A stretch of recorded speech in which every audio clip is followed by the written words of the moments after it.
everyone, welcome to Sparkling Memories, a place where you could build healthy relationship with food pairs in yourself. And in front of you, we have the some fillets we actually going to be making today. So let's go ahead and get started. Okay, everyone, so in front of you, what we have in terms of the ingredients and items we actually going to be using today. First thing is first, we have the foil paper and we have the baking pan that we're actually going to bake it in. Of course, we use good old Reynolds wrap. The original one, it doesn't have to be heavy duty, just regular is fine. Then we have the country crab. This is actually a spread. Could try something new besides what you're already using. Then we have thyme. Behind the thyme, we have the minced garlic. Then we have the breadcrumbs with the mozzarella cheese. Of course, my favorite part, the seasoning. Onion powder, garlic powder, paprika, some McCormick lemon pepper, roasted garlic and herb McCormick seasoning, of course. Then we have the regular lemon, 2 at this time, but we're not going to use all at once. Then we have some garlic. Even though we have the minced garlic, we have the regular garlic we're also going to cut up. And even though we have onion powder, we're just going to go ahead and do regular onions also. And these are the fillets that we're actually going to use today. So let's go ahead and get started. Okay, so we have the pan in front of me. What we're actually going to do is start adding the butter to it. Just a couple of big pot spoons of there. Not doing too much of the measuring because I know it's going to take a good bit because we have about 5 different fish to do. And we're probably going to use more than one pan in terms of baking it because I don't think all can fit at one time. Let me just put one more generous scoop of the country crack butter. Make sure you get all in there. And what I'm going to add at this time would be the thyme. So I can melt them nicely with the butter. Not a whole lot, just a generous amount because we don't want to quite overdo it. And since we have such simple ingredients, we're going to go ahead and add the minced garlic to the pan also.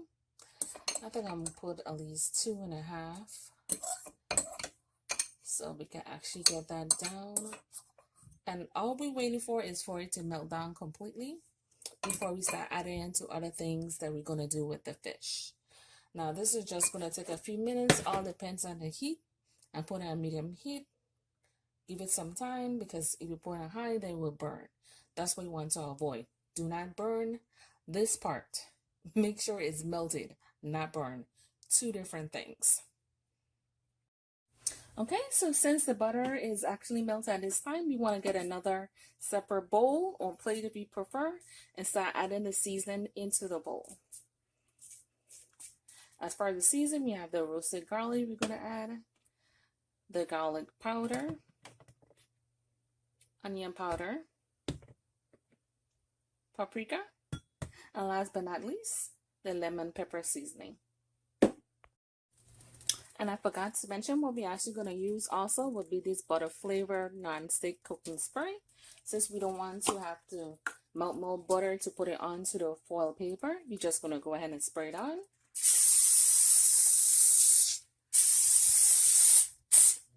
So once we already done that, then this is the part where you actually have the mixed seasoning as far as the dry seasons you have here. And here would be the butter mix we already melted down.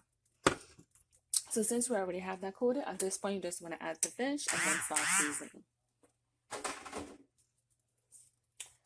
And at this point, this is the fish right here. We have it in different sizes. Depending on if they have enough room for all, we might just use 1 instead of 2 baking sheets. Because we want to make sure they're not too close together and have enough space to do exactly what it's going to do. Don't want them crowded and feeling uncomfortable because you want to have the seasoning on both sides. So after you do that, Most people at this point like to use either butter or olive oil so the seasoning can stay on there a little easier. As far as these, we just want to mix it around and make sure we didn't use too much paprika. We just want to put everything together instead of having to go back and put everything piece by piece. Makes it a lot easier if you do it that way. So what we're going to do is a combination of both. I have a little bit of olive oil right here, the classic. We're just going to put a generous amount onto the fish, just so the seasoning can stick. A little maneuver here so you can see a little better as far as what I'm doing. Yep, and just pour it on generously. And we want to do the same step to the front and the back of it. Just rub it on there a little bit before you start adding your seasoning. Most time people at this point like to cut the fish into portion size. You can do that if you like. It's not necessarily something you have to do, but some people prefer it. At this point, I'm just going to take this dry seasoning and start placing it on there so we can have some type of flavor. Because you just don't want it fresh out of the sea now. You do want to add seasoning. So don't make it too complicated. It is very simple. You put a nice rub on there. I know some people at this point like to put it in a bag, shift it around, do all that great stuff. You can. And another thing you want to do at this point is go ahead and preheat your oven since you're baking it and it's not fried. Because you want to get it nice and hot. As you put it in, it should get a nice color, especially that we're going to put some breadcrumbs. And we're actually going to make sure that everything is coated. Because you don't want something that's lightly coated in terms of the seasoning, because it's going to soak in and give it a nice flavor. Yes, and it depends on the type of fish you use. If you're using something simple like salmon or cod, it might not need as much seasoning. At this point, you want to press it. Press it down. I see a lot of folks tend to miss this step, but try not to. Because after you done do the pressing, then we're going to flip it over and do the same thing to the next side. Okay, so we've got into the next step. What we're actually going to do at this point is to add the breadcrumbs with the Ramada cheese.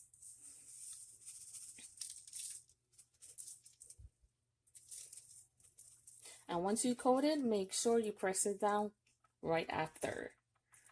Because you want to make sure it just coated on the front and not the back. Because the whole purpose of that is to have that color on the top of it.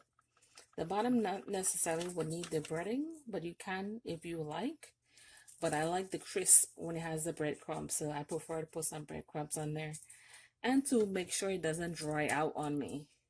So another thing that I worry when it comes to making fish, it not drying out should be something you focus on.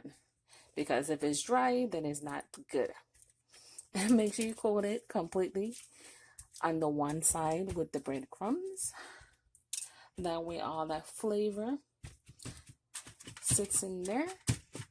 And while you're doing that, I actually took some time out to cut up the onions. Because the onions is a vital part in it. Along with the minced garlic. Just take a few and then put here and there. As you can see, we didn't add the onion powder to this section. We added the real onions. And yes, we do have some on there as well, as far as the onion powder. But when you leave them huge like this, it gives up a nice fragrance. In terms of, it has more of a flavor of the onion. Versus if you have it minced, this is going to be a stronger onion taste with the size of the onions that I'm currently using. That's why we use both the onion powder and the real onion. And as you just place it along here, you just put it in different areas.